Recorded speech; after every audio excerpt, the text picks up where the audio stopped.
A paz de nosso Senhor Jesus Cristo aos prezados irmãos. Hoje, dando continuidade ao estudo do livro de Apocalipse, livro escrito por João, o apóstolo, quando estava preso na ilha de Patmos, e recebeu esta revelação da parte do Senhor. Hoje chegamos no capítulo 14. Vamos ler do versículo 1 ao versículo 5, que fala sobre os 144 mil no céu. Diz assim a palavra de Deus: E olhei, e eis que estava o Cordeiro sobre o monte Sião, e com ele 144 mil que em suas testas tinham escrito o nome de seu Pai. E ouvi uma voz do céu, como a voz de muitas águas, e como a voz de um grande trovão. E ouvi uma voz de arpistas que tocavam com as suas harpas, e cantavam como cântico novo diante do trono, e diante dos 4 animais e dos anciãos, e ninguém podia aprender aquele cântico, senão os 144 mil que foram comprados da terra. Estes são os que não estão contaminados com mulheres, porque são virgens. E estes são os que seguem o Cordeiro para onde quer que vá. Estes são os que dentre os homens foram comprados como primícias para Deus e para o Cordeiro. E na sua boca não se achou engano, porque são irrepreensíveis diante do trono de Deus. Vamos fazer uma breve oração. Senhor, meu Deus, aqui estamos diante da Tua palavra, Senhor. Pedimos da Tua graça, Senhor. Abre o nosso entendimento para entender essas coisas tremendas que foram reveladas a João ali naquela ilha, para que a nossa compreensão das coisas futuras possam estar bem patentes aos nossos olhos. Isso te pedimos em nome de Jesus. Amém. Já falamos que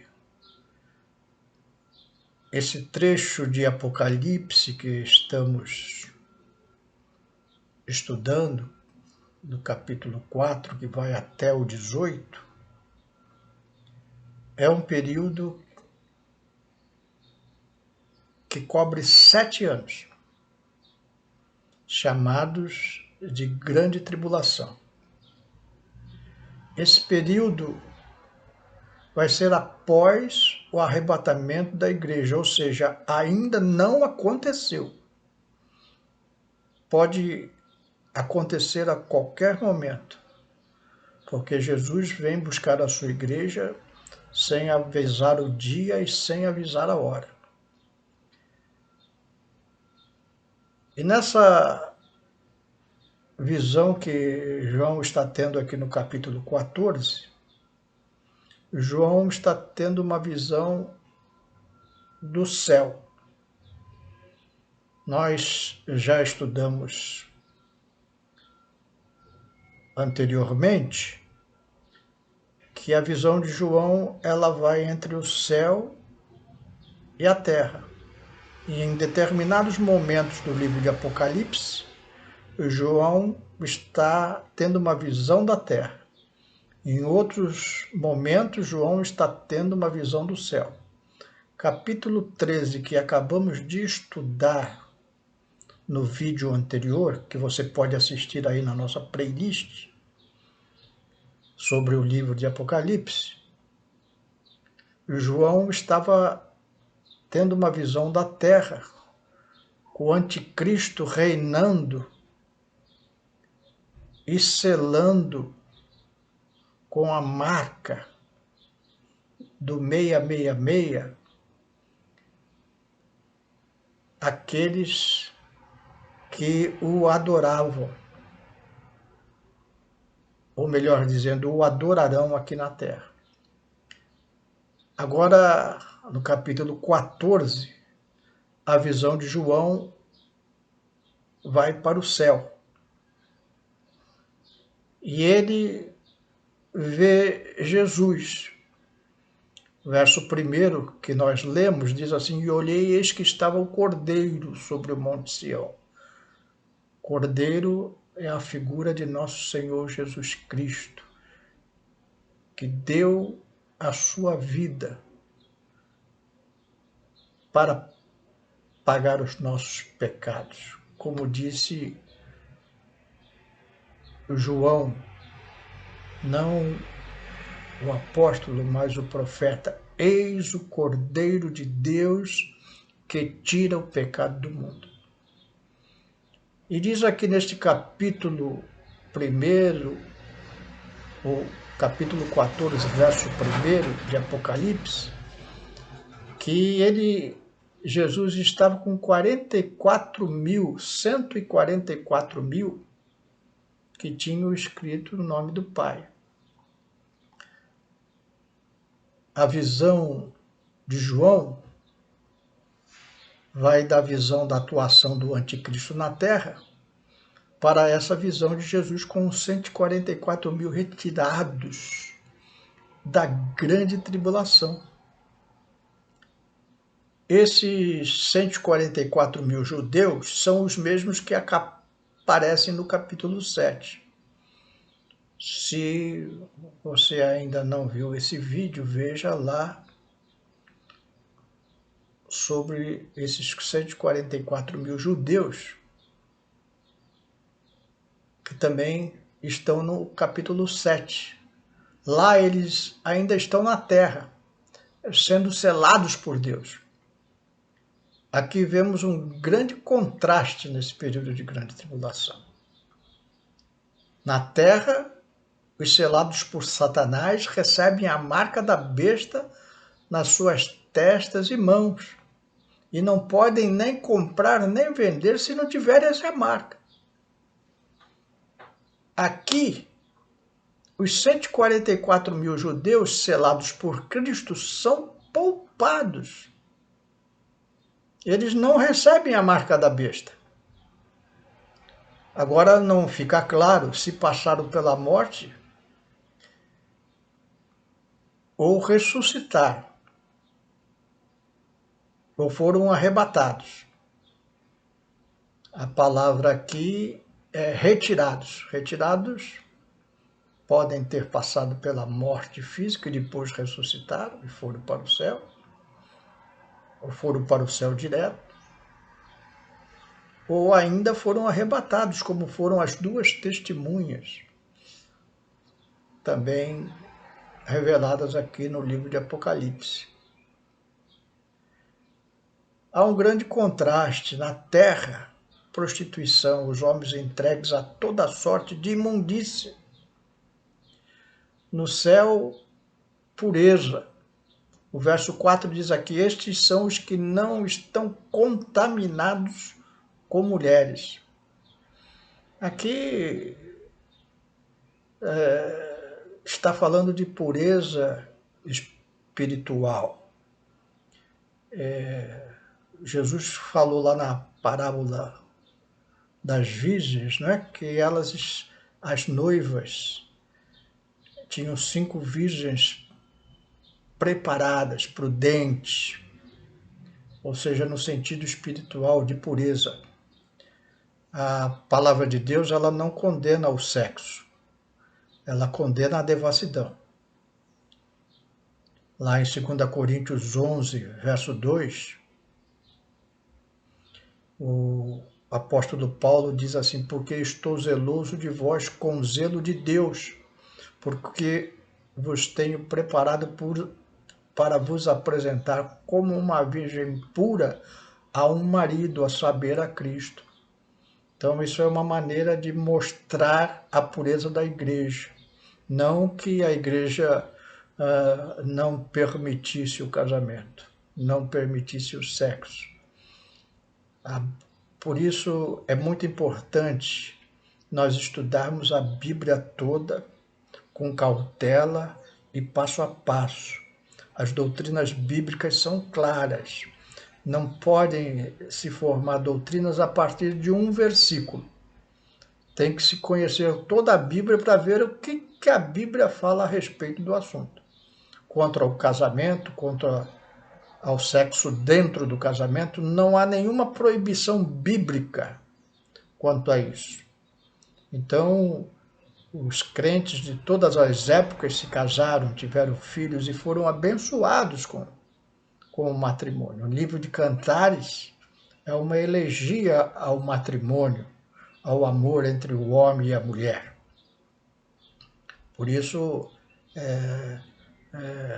nós podemos interpretar muito bem esse verso 4 de Apocalipse, que esses que não foram contaminados com mulheres está tendo-se uma expressão idêntica ao que o apóstolo Paulo está falando aqui de apresentar uma virgem pura para o marido,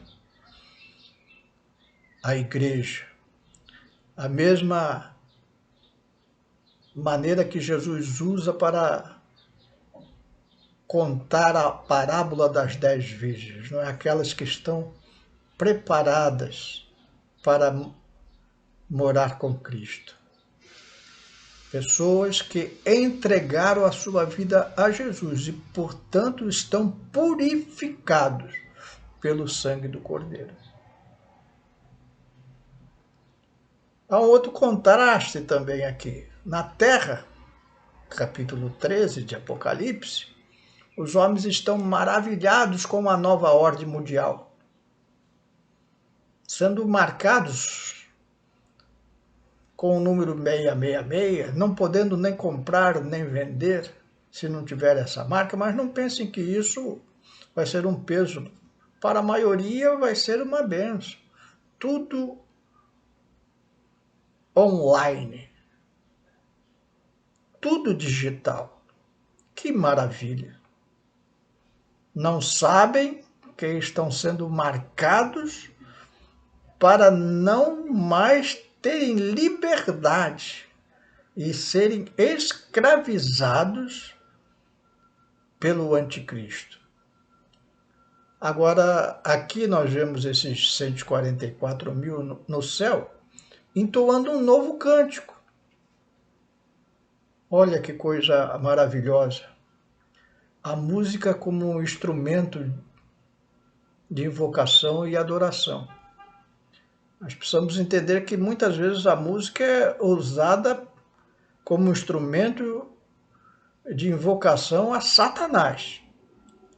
Lá no capítulo 3 do livro do profeta Daniel, nos versículos 4 e 5, diz que depois que o rei Nabucodonosor levantou uma estátua para si próprio, ele chamou o seu arauto, e o arauto apregoava em alta voz: ordena-se a vós, ó povos, nações e línguas, quando ouvirdes o som da buzina, da flauta, da harpa, da sambuca, do saltério, da gaita de foles e de toda espécie de música, prostrai-vos-eis e adorareis a estátua de ouro que o rei Nabucodonosor tem levantado. Então a música ali era usada como instrumento de Satanás para levar adoração à estátua do rei, a adorar o homem e não adorar a Deus. Nós vemos isso hoje, com essas músicas levando as pessoas ao delírio, às drogas, a toda sorte de impureza sexual, estimulados por essas músicas satânicas que têm contaminado o mundo. Mas a música também é um instrumento para adorar a Deus. Lá em 2 Reis, capítulo 3 e 15, o profeta Eliseu foi chamado para profetizar. E ele, antes de profetizar, ele falou assim: ora, pois, trazei-me um tangedor. Quando o tangedor tocava, veio o poder de Deus sobre Eliseu. Coisa maravilhosa. Uma coisa importante que nós precisamos saber sobre esses 144 mil, eles não fazem parte da igreja, e sim do Israel que será salvo. Então, por isso, lá eles são escolhidos, são primícias. Como diz o verso 4, esses são os que dentre os homens foram comprados como primícias para Deus e para o Cordeiro, daqueles que vão ser salvos, judeus salvos durante a grande tribulação. Porque no final da grande tribulação, todo o Israel reconhecerá Jesus como Salvador, como diz o profeta Zacarias. Reconhecerão aquele a quem transpassaram como o Messias prometido a Israel. E o apóstolo Paulo confirma isso lá em Romanos 11, 26. E assim todo Israel será salvo, como está escrito. De Sião virá o libertador e desviará de Jacó as impiedades. Uma outra coisa importantíssima de saber que esses 144 mil não são o pequeno rebanho dos testemunhos de Jeová. Essa doutrina não se sustenta aos olhos da Bíblia. É o que falei anteriormente. Precisamos conhecer a Bíblia toda. E a Bíblia fala de milhões e milhões de pessoas que, através de toda a história da humanidade, aceitaram Jesus como Salvador. Mesmo antes de Cristo vir à Terra, os judeus já eram salvos porque criam que veriam o libertador. Quando Jesus veio e o seu sangue foi derramado, iniciou-se a Igreja de Cristo. Todos aqueles que aceitaram Jesus como Salvador através de todos os séculos até os dias atuais, são parte daqueles que irão morar no céu. Você vai morar no céu? Existe um hino chamado Um Povo Forte que diz assim: eis que surge um povo forte, revestido de poder, e não teme nem a morte quem a ele pertencer, e terá sublime sorte, pois com Cristo ao céu vai. Podes tu dizer também, sou um dos tais, um dos tais, um dos tais. Podes tu dizer, sou um dos tais, um dos tais, um dos tais. Podes tu também dizer, sou um dos tais. O cantor não é bom, mas a letra é maravilhosa. Aceite Jesus como Salvador. Neste momento, e você também vai poder cantar esse hino, mesmo desafinado como eu. Eu sou um dos tais. Que Deus te abençoe. Vamos orar. Senhor, meu Deus, te damos graças, Senhor, porque podemos dizer que somos um dos tais que tu escolhestes entre os povos e nações, não por nossas virtudes, não por nossos méritos, mas porque cremos que Jesus morreu para pagar por todos os nossos pecados e que agora está à tua direita e um dia virá buscar a tua igreja para morar nessa Sião celestial que tu tens preparado para os seus. Abençoa, Senhor, todos aqueles que deram ouvidos a esta palavra, Senhor, que possam estar tendo paz, saúde, ânimo, Senhor, esperando a volta gloriosa de nosso Senhor Jesus Cristo. Abençoa, Senhor. É o que te peço e te agradeço. Em nome de Jesus. Amém.